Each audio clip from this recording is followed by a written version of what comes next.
The Aero L-39ZA Albatross is a Czechoslovak armed jet trainer that saw service throughout the world. It stands out as a very prolific aircraft in real life, whilst being one of the lower BR jets in War Thunder.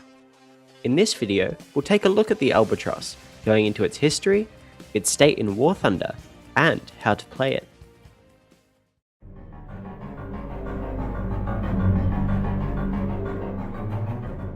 The story of the L-39 begins with the Aero L-29 Delfin, which was a Czechoslovak-built jet trainer designed to be a common trainer for the Eastern Bloc. First flying in 1959 and introduced in 1961, over 3,000 were built over the course of a decade. It was even able to mount weapons pylons for training, which meant that it did see combat service in both the Nigerian Civil War and the Yom Kippur War. Unlike most fighter aircraft of the era, it was subsonic, which meant it had straight wings.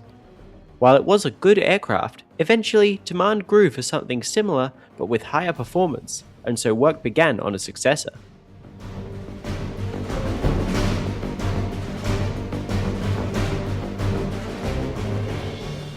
In 1964, after the success of the Delfin, Aero began work on a new design to meet the requirements for a C-39 trainer, which was to be a replacement for the L-29. This was designed to fulfill the same roles, needing a cost-effective trainer that could also perform ground attack missions.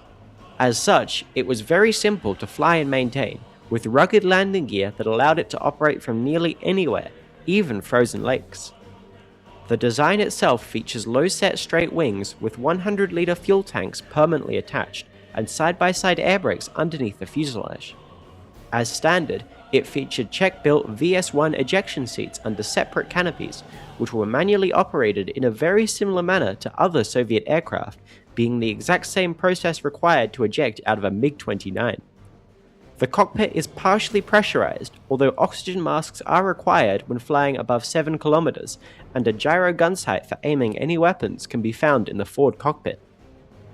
The Albatross, which never got a NATO reporting name, is powered by a single Ivchenko AI-25TL engine, and in the L-39ZA variant, the aircraft had 4 hardpoints, 2 under each wing.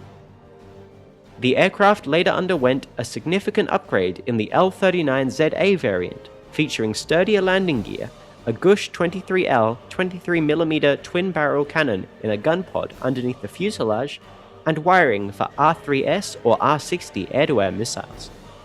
The L-39 had its first flight in 1969 and entered service in 1971, with almost 3,000 built up until the mid-1990s.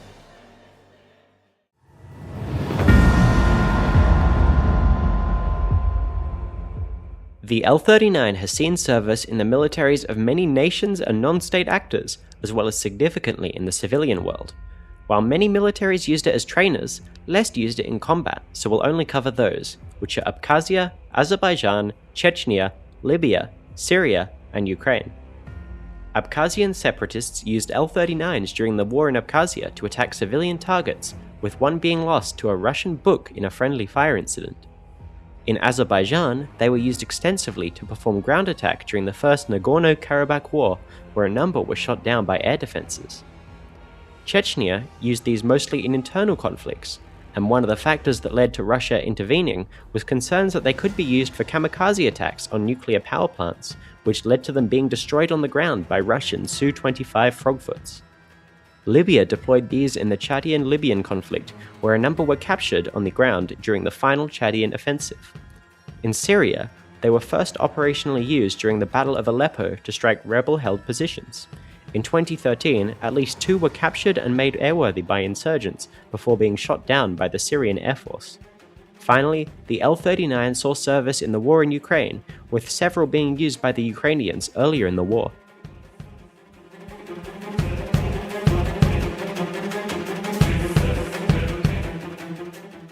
As mentioned, the L-39 continues to fly in huge numbers with civilian operators. Last year, I was lucky enough to get to fly in an Albatross, and it was a great experience. I went on a mock CAS run, which included first climbing above the clouds and flying around there, before diving down through a valley going low and fast. It was an awesome experience, and certainly gave me a new appreciation for what my pilots in War Thunder must be experiencing, as even the 4 to 5 Gs that I pulled sure felt like a lot more than I'd expected them to.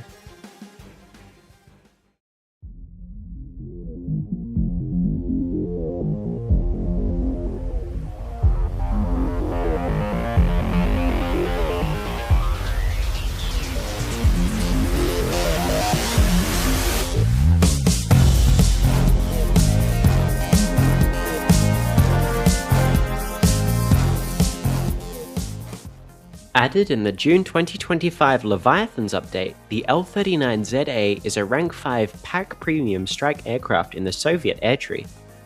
It's one of the lowest BR jets in the game, although some like the Yak-15P, HE-162A2 and P-59A can be found lower than it. When it comes down to the flight model, the L-39 flies in a fairly typical manner to a standard early jet. It has a much higher top speed than props, although often falls behind in acceleration. When it comes to maneuverability, the Albatross feels fairly average. It has a decent roll rate and can turn, although more maneuverable planes will absolutely be able to beat it. Overall, the L-39 is most notable in its primary armament.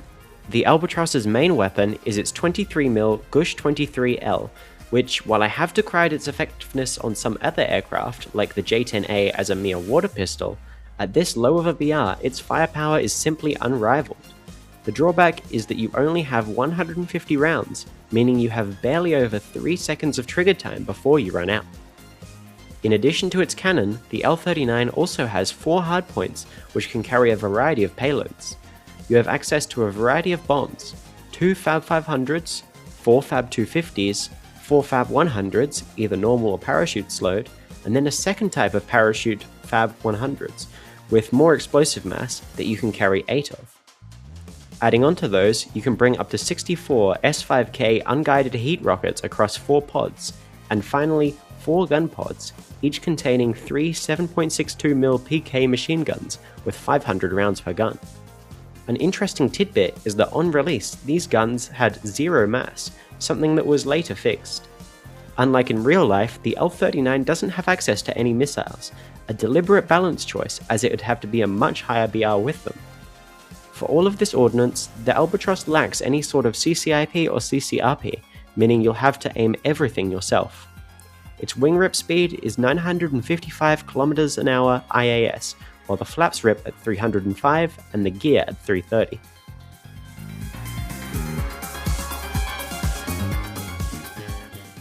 In Air RB, the L-39 sits at 6.7, where the current matchmaker makes it quite a letdown. In recording footage for this video, the vast majority of my matches were full up tiers to 7.7. As it has a relatively poor engine when compared to other early jets around the BR, it really struggles, especially against other jets that get an air spawn, such as the F-84s that you'll find a lot of at this BR. As the Albatross can't carry enough bombs to destroy a base, we'll be bringing 4 gun pods, as their minuscule impact on flight performance is negligible when compared to having more than 3 seconds of trigger time with just your cannon. If you use your primary weapon selector keybind, you can choose to fire only your gun pods, which means you can save your cannon for when it matters. At the start of the match, you're going to want to bring minimum fuel. Once you spawn in, luckily you get an air spawn, climb. If you're in a full up tier, as is often the case, you'll want to make that a side climb as you'll get shut down by jets early in the match extremely often. When fighting other jets, you're going to almost always be at a disadvantage, so try to have an altitude advantage before the engagement starts. Generally, your best, and often only hope against them, is to win the engagements quickly with your cannon. When fighting props, you can perform relatively well until you get dragged to a slower speed when your engine really starts struggling. Be very careful about letting a prop get an altitude advantage on you, as you'll be very vulnerable if you get dived on.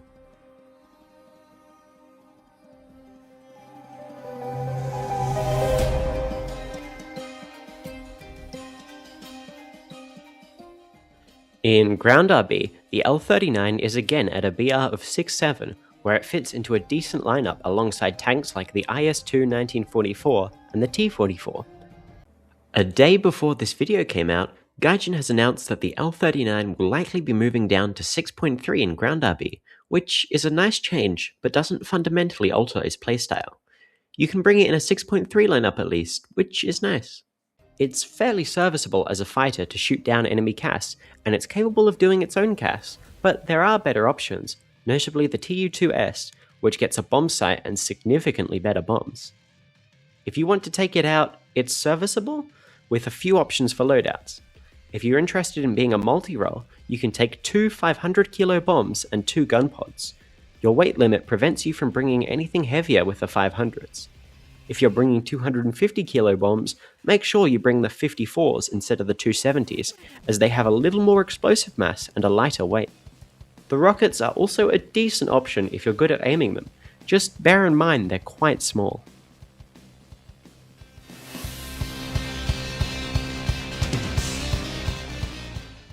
As the L-39ZA is a premium, you won't have to spade it, so instead I'll go over whether or not I think it's worth buying. While it's absolutely a cool and unique aircraft, its in-game performance is rather underwhelming when considering its normal price of $50 US. Adding on the fact that it's only rank 5, its lack of base bombing potential, and its fairly average RP and SL multipliers, it's fairly underwhelming even when on a 50% sale. That said, it's workable, so if you're interested in the plane itself, then you might want to pick it up on sale. If you're looking for a better premium at this rank in the Soviet tree, both the Su-11 and MiG-15 BIS-ish are better picks. And that's it for the L-39ZA as it currently stands in War Thunder. In the future, it might be interesting to see other variants of the Albatros, notably ones armed with missiles, or perhaps even an L-29. Regardless, I hope you've enjoyed watching this video as much as I enjoyed making it. If you have, then liking and subscribing would go a long way and really help me to continue to grow this channel. After this video premieres, there'll be a poll in my Discord, link in the description, for the topic of the next one. And that's all from me. I've been girltwink, fly safe.